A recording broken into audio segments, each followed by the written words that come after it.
Hey, what's up, homies? We got a Shinobi guide here for you guys today. Just don't play Shinobi.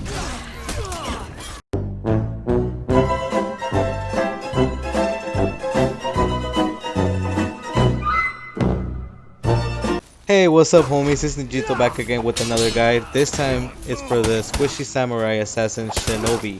Shinobi is a unique hero as he is the only one in the game with access to ranged attacks. He uses a dual Kusurigama and he also has the lowest health pool in the game. But with this guide, you'll be able to see how lethal he can really be. This guide assumes that you are an existing player already and are familiar with all the terminology such as guard break, deflect, parries, etc. And this guide covers the hero's moveset, his max punishes, perks, feats, and some Shinobi main tips that I've learned with the 64 reps that I've put into this hero. So without further ado, let's get into this guide. Shadow Dancer is a 2 light attack chain, which his second light is confirmed if it's thrown from the same direction as the first one. If it's not, it will not be guaranteed, but it also increases in damage. Ghouls Rage is a chain consistent of a heavy opener with a light finisher. Same properties apply as Shadow Dancer. If the light is thrown from the same side, it will be guaranteed, but if not, it would be increased in damage as well as it would be punishable. Sickle Rain is a chain consisting of 2 heavy attacks with 3 light attacks. If the second heavy of the chain lands, your opponent will go down on his knees and you can apply 3 bleed stabs. The bleed stabs can be applied on different timings. This is a good tool to keep in mind in ganking scenarios. Shinobi is the only character in the roster with access to ranged attacks. Perform a ranged attack by holding the heavy button and releasing. The distance of the attack will be determined by how long you hold down the heavy button. If you see a red flash on Shinobi's Kusurigama, max distance has been reached. If you are out of your opponent's range, you will not hit them. Keep that in mind before letting your attacks fly. But the best way for Shinobi to cancel his charge is by dodging, meaning that he can deflect out of that. So it's a really good bait tool. By being able to cancel your charge with the dodge, you have access to doing a double dodge and also double dodge canceled into a double dodge. So now that I mentioned that you can cancel a charge by deflecting, I would like to show you an example of how that would look like. Please take a look of this clip and notice how I cancel with the charge into a deflect.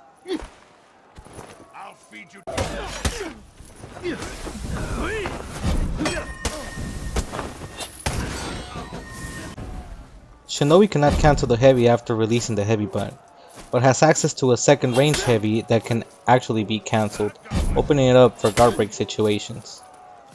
Shinobi also has another unique move, which is a range guard break. To perform a range guard break, hold the charge button and press your guard break button. This will perform a range guard break, pulling your opponent towards you and guaranteeing your sickle rain combo. It also behaves as a regular guard break, so you can throw opponents after they're close to you. Keep that in mind, depending on the environment you are, you can get some pretty good ledges. The ranged guard break can be clutch in special situations. I'll leave a clip here to show you where you can use it to ledge an opponent without them even noticing you're there. This kick has 2 variations to it, the side variation and the front variation. It all depends where the last dodge you did was from. So if you do your last dodge from the front, it will do the front kick. It's really good to keep in mind these variations for ledging opponents. If you do the side dodge and you catch them by the side, you're most likely going to get the ledge before doing it. Keep that in mind. After you land the kick, you can guarantee a range heavy from any side for 20 damage.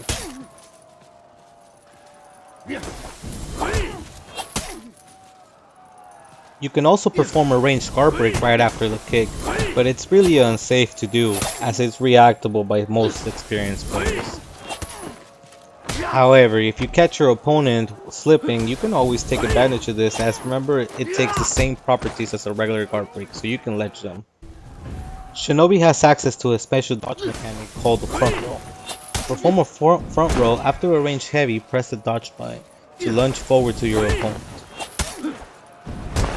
After a front roll, press guard break to perform a backflip kick. This backflip kick will drain the opponent's stamina and is possible to ledge. However, if your opponent dodges your backflip kick, then you will be punishable by a guard break. So keep in mind, you can always backflip as soon as you do your backflip kick to take you out of that tricky situation.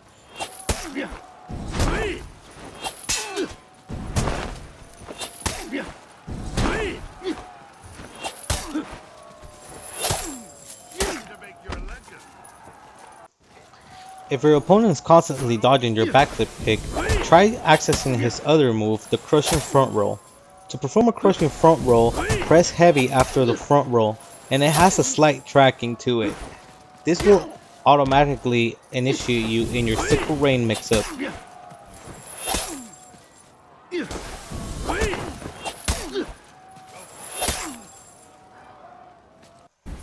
Once you get used to it, you can use all the variations from Shinobi, from his front roll kick to his backflip crushing front roll and his front forward crushing front roll. It will look a little like this. I will leave a clip here of what it would look like if you master all the variations of jumps and kicks. It might look a little tricky, but it's really fun once you get the hang of it.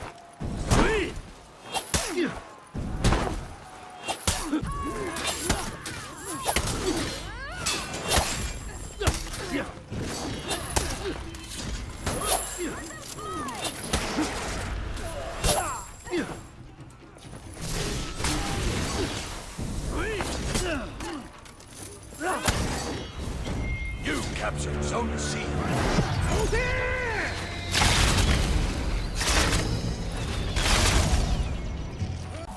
Shinobi has access to a super sprint, making him look like Naruto. To access this, simply press the sprinting button twice and you will access the super speed run. To cancel this, simply stop running or press the sprint button again. Shinobi also has access to a bash while running.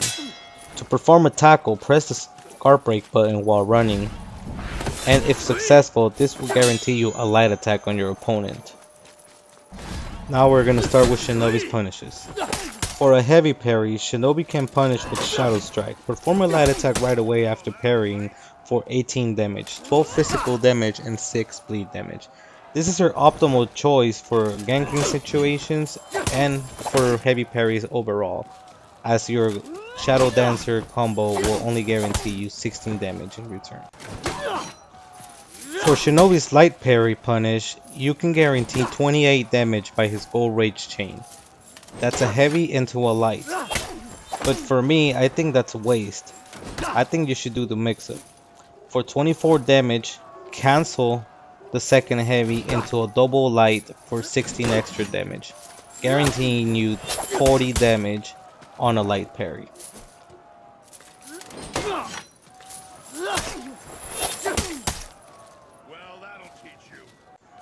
Shinobi's guard break punish is the same as his light parry punish. You can go for 28 confirmed damage or for 40 damage on the mix-up.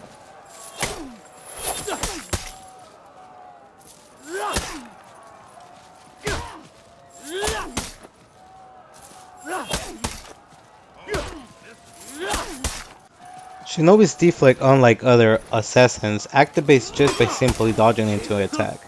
Dodge into your opponent's attack to perform a deflect for 4 bleed damage. Shinobi has 2 follow-up options after the deflect.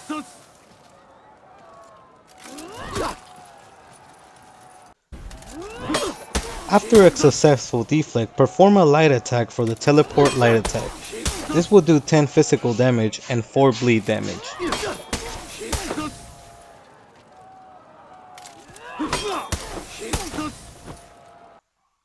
Shinobi's second option after a deflect is a kick into a range heavy. This range heavy is guaranteed against reflex guard heroes, but it's not guaranteed against static guard heroes, meaning that you have to change the direction of your attack after you perform the deflect, so it's guaranteed, as shown in the video. Now, if you're familiar with Shinobi, you know that his deflect activates by itself, therefore it cannot be cancelled. But if you reach this part of the video, you deserve to know that's a total lie. A Shinobi deflect can be cancelled only by another Shinobi as shown in the video. Perform a backflip as soon as you're deflected by the other Shinobi to cancel his Shinobi, and in turn punish them. Now this next move I found out about it by accident and I named it the ninjito as I basically made it. To perform this move, double dodge, buffer your range heavy and then release a range guard break to catch your opponents while they're dodging. This will guarantee you your sickle rain combo afterwards and will catch more people than you'd think. You lost Zone A.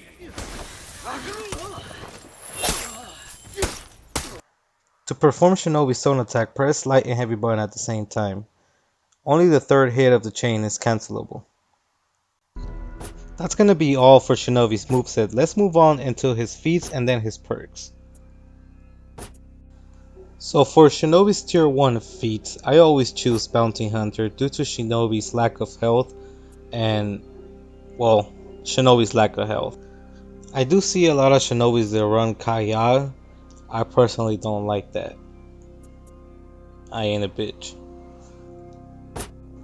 So for Shinobi's tier 2 feats, this one I do recommend running Shooting Star, especially if you're running Bounty Hunter as your primary feat, as you will heal up from a kill. And if you run this with some good perks that I'll recommend in right now in the future of the video, believe me, Shooting Star is your best bet. There's also people that run revenge attacks if they're back there just throwing range heavies, building up the revenge, and smoke bomb. Nobody uses smoke bomb. Same thing as with Kaya. I ain't a bitch. So tier 3 feats. For this one, Sharpen Blade. We all know Sharpen Blade. You're gonna have bleed damage on your opponents. Good for taking down ganks. You're gonna have Nukebuki, which is good for regaining stamina if you're gonna over there and kill minions, but what you really want is slip through, because Shinobi's dodging most of the time, so you're gonna have the passive buff for Shinobi's attack all the time. He needs it. And for the 4th feat, this is real easy to decide. Jamauba has no contenders. Jamauba will regain 20% of the damage that you deal to your health, so if an opponent's bleeding, you're gonna be healing. That'll cleanse you from fire, from bleed damage yourself. So yeah, Arrow of Storms and the Nail Bomb are not good enough to pass off healing on every single attack, even if blocked. So let's move on to the perks. So for the perks that I have, they're all based on health. As you can see, we have Medic, which will heal us 10 damage upon hero kill, meaning that if you have Bounty Hunter, that would heal you 25 damage plus 10 damage from this. That's 35 on a kill. And then we have Devourer, which gives you an extra 15 on an execution, so we instantly get 50 health, from an execution without counting the health that the execution itself gives. So we normally fill up back to full health after an execution. And then at last we have Headhunter, which will give us an additional 12 health, I believe, after executing 4 heroes. Again, with Shinobi, any health matters. So yeah guys, that was the guide. I hope you guys enjoyed your boy's Ninjito guide. I'm gonna leave you with a little montage of what this beast can do on the right hand, and hope you guys enjoy. Make sure to subscribe, leave a like if you enjoy the content so I can keep making this. Alright, peace.